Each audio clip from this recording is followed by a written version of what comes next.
D'accord, plongeons tout de suite dans le vif du sujet. Aujourd'hui, pour notre décryptage, on embarque dans un véritable voyage philosophique. Le but, s'attaquer à l'une des idées les plus fondamentales, mais honnêtement les plus insaisissables de notre histoire, la nature même de notre esprit. Et pour nous guider, on va s'appuyer sur l'un des penseurs les plus brillants et les plus radicaux du 18e siècle, le philosophe écossais David Hume. Accrochons-nous bien, parce que ce qu'on va découvrir ensemble risque fort de bousculer nos certitudes les plus profondes et nos instincts les plus ancrés. Face à cette question immense, qui sommes-nous vraiment? On a tous un réflexe très naturel, n'est-ce pas? On suppose d'emblée qu'on possède tout au fond de nous une essence inaltérable, une âme super solide, un moi constant. On a cette intime conviction que l'enfant de 5 ans qui jouait dans la cour autrefois et l'adulte d'aujourd'hui partagent exactement le même noyau dur. On se voit comme les spectateurs immobiles et ultra-rationnels de notre propre vie. Mais et si tout ça n'était qu'un gigantesque mirage? Et si cette entité solide qu'on appelle le « je » n'existait tout simplement pas? Eh bien, c'est exactement le pavé dans la mare que David Hume a lancé dans le monde de la philosophie. Alors, pour bien suivre cette déconstruction vertigineuse étape par étape, voici notre plan de match. D'abord, on va voir l'origine de l'esprit, ensuite les liens de la pensée, le pouvoir de l'habitude, la fameuse fiction du moi, et on terminera avec l'humain selon Hume. Tout commence avec cet ouvrage monumental publié en 1739. Hume n'avait même pas 30 ans quand il a écrit le traité de la nature humaine. Son ambition était colossale et complètement révolutionnaire pour l'époque. En gros, il voulait faire avec la psychologie humaine ce que Newton avait brillamment fait avec la physique. Il s'est dit, on va observer les faits et uniquement les faits expérimentables sans s'appuyer sur des dogmes ou inventer des forces magiques. Fili les grandes théories abstraites ou religieuses sur l'âme.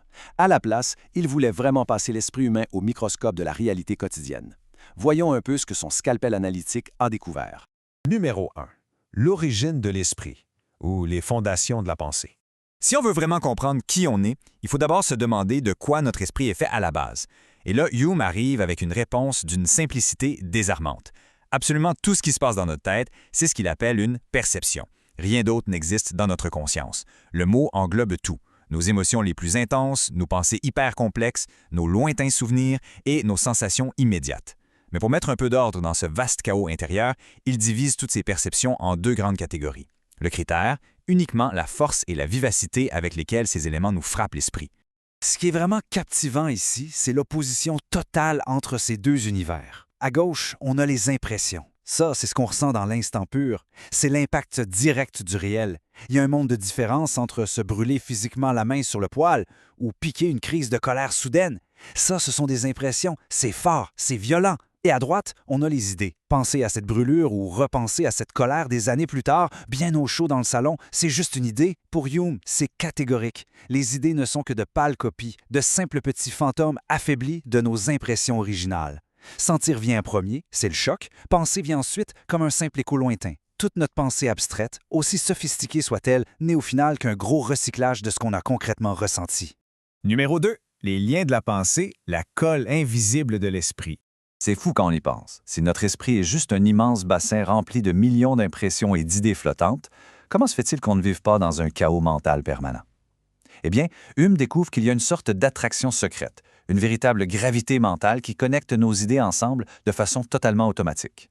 Notre cerveau est une machine à associer, sans relâche, à travers 3 grands principes. D'abord, la ressemblance. Regarder un portrait nous fait naturellement penser à la personne représentée. Ensuite, la contiguïté. C'est quand le mot Paris nous fait instantanément penser à la Tour Eiffel ou à l'odeur d'un croissant chaud. Et enfin, troisièmement, la causalité, la fameuse relation de cause à effet. De ces 3 liens, la causalité est de loin la plus importante et honnêtement la plus intrigante. C'est carrément la seule relation qui nous permet de deviner ce qu'on ne voit pas directement et d'anticiper le futur. Prenons le célèbre exemple de la table de billard de Hume. Quand la boule blanche roule et frappe la rouge, on est tous absolument convaincus que le choc va faire bouger la rouge. C'est grâce à cette logique de causalité qu'on comprend le monde et qu'on organise notre survie. Mais la question brutale qui se pose alors, c'est d'où nous vient cette certitude inébranlable que tel effet va toujours suivre telle cause? Numéro 3. Le pouvoir de l'habitude. Le grand revirement de la raison. C'est pile ici qu'arrive le gros revirement philosophique de notre histoire. Depuis des siècles, on clamait haut et fort que l'être humain était guidé par une puissante raison, capable de déduire les lois de l'univers avec de la logique pure.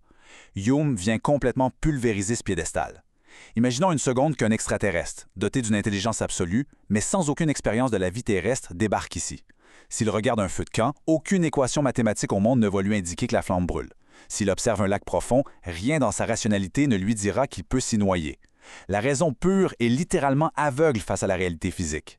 Notre compréhension, elle, vient en fait de l'expérience répétée. On est gouverné par la coutume et l'habitude. C'est parce qu'on a vu le feu brûler le bois des centaines de fois que notre esprit a pris le pli, tout simplement.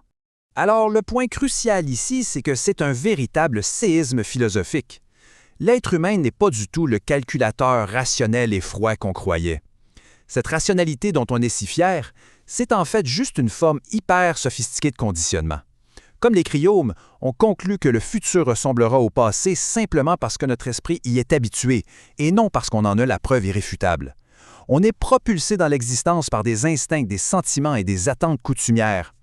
L'humain est avant tout un animal d'habitude, qui navigue un peu à l'aveugle, mais merveilleusement bien guidé par la force rassurante de ses expériences passées. Numéro 4. La fiction du moi. L'illusion absolue du soi. On arrive maintenant au fameux coup de grâce. Si on résume, si toutes nos pensées ne sont que des impressions associées par l'habitude, qu'est-ce qui se passe avec le grand patron? Qu'en est-il de notre jeu central? Faisons l'exercice ensemble. Si on ferme les yeux un instant et qu'on essaie de capturer ce noyau dur, ce moi à l'état pur, qu'est-ce qu'on trouve? On tombe sur une pensée pour le souper de ce soir, on remarque une petite sensation de froid aux orteils, on accroche un vieux souvenir d'école ou une émotion passagère, mais on ne trébuche jamais sur un moi brut, isolé de tout le reste. La conclusion de Hume est une vraie bombe. L'identité personnelle n'est pas une substance réelle. C'est une puissante illusion d'optique générée par le cerveau. Parce que nos perceptions glissent de l'une à l'autre avec une grande fluidité, l'esprit invente ce concept de continuité. Pour nous aider à bien visualiser cette idée honnêtement super contre-intuitive, il nous offre une métaphore devenue légendaire. Il compare l'esprit à une sorte de théâtre, où diverses perceptions entrent, jouent leur rôle et disparaissent. Mais attention au piège! C'est un théâtre d'avant-garde poussé à l'extrême. Il n'y a pas de chaise, pas de mur, pas de scène, pas de bâtiment pour abriter tout ça. Rien du tout. Juste un tourbillon perpétuel de costumes et des répliques qui flottent successivement dans le vide de notre conscience. Le théâtre lui-même n'existe pas, et il n'y a que la représentation qui existe. Et ça illustre brillamment notre condition. Mais pour s'assurer qu'on digère bien cette idée complexe, il propose une seconde métaphore éclairante, celle de la République. Un pays garde le même nom pendant des siècles, n'est-ce pas? Pourtant, ses citoyens naissent et meurent, ses lois changent, ses institutions évoluent. Il n'y a pas un seul gros bloc de matière immuable qui s'appellerait la République. Elle survit et maintient son identité uniquement à travers l'histoire et la mémoire collective de ses habitants. Eh bien, notre âme fonctionne exactement de la même façon. On est un état intérieur en mutation permanente. Notre identité survit au remplacement constant de nos pensées et de nos cellules, uniquement grâce aux formidables chaînes de notre mémoire et à l'association continue de nos idées. Et finalement, numéro 5, l'humain selon Hume ou la résolution de notre condition humaine. Allons-y. Voyons comment tout ça s'emboîte. Après avoir complètement démoli l'âme éternelle et la raison toute-puissante, que reste-t-il de nous? Pour les débutants en philosophie qui découvrent ça, loin d'être sombre ou déprimante, cette vision de Hume est en fait extraordinairement libératrice. On n'est pas des petits dieux, de la rationalité, froid et détaché du monde physique. Pas du tout. On est des créatures viscérales, vulnérables, mais merveilleusement adaptées à notre environnement, profondément connectées au réel par nos sensations quotidiennes. La raison pure est un mythe, c'est l'habitude qui s'avère être notre vraie boussole naturelle pour interagir avec la nature. Et notre identité? Même si c'est une fiction pratique inventée pour notre survie et notre vie en société, ça reste une création brillante. On est, selon l'expression consacrée, un magnifique et bourdonnant faisceau de perceptions, des énergies en mouvement perpétuel. Ce qui en découle est génial. Si on n'a pas d'essence rigide, ça veut dire qu'on est infiniment malléable. On peut se redéfinir sans cesse à travers nos nouvelles expériences. Cette absence de noyau dur, ça nous invite à une immense tolérance envers nous-mêmes et les autres. Beaucoup moins de dogmatisme aveugle et beaucoup plus de curiosité face au changement continu de notre être. Au bout du compte, en regardant la page de garde de son œuvre fondatrice, on réalise que Hume a brillamment accompli sa mission.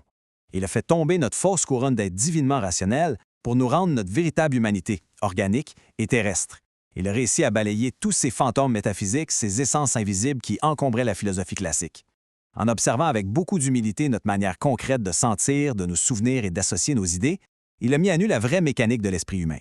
Il nous a libérés du poids écrasant de la certitude absolue pour nous offrir en échange la richesse incroyable de l'expérience vécue. Alors qu'on termine cette exploration, prenons juste un petit moment pour y penser. La prochaine fois qu'on ressentira une grande émotion, que ce soit une joie intense ou une tristesse profonde, essayons d'observer discrètement toute cette mécanique complexe en action, d'observer notre propre petite république intérieure en train de s'agiter, de voter de nouvelles lois émotionnelles, de réagir par pure habitude. Et posons-nous cette question vertigineuse, qui va sans doute continuer de hanter les philosophes pour les siècles à venir. Au fond, cette ingénieuse petite fiction qu'on appelle le moi, avec toutes ses couleurs et ses contradictions, n'est-elle pas tout compte fait la plus belle des créations humaines? C'est fascinant à méditer, n'est-ce pas?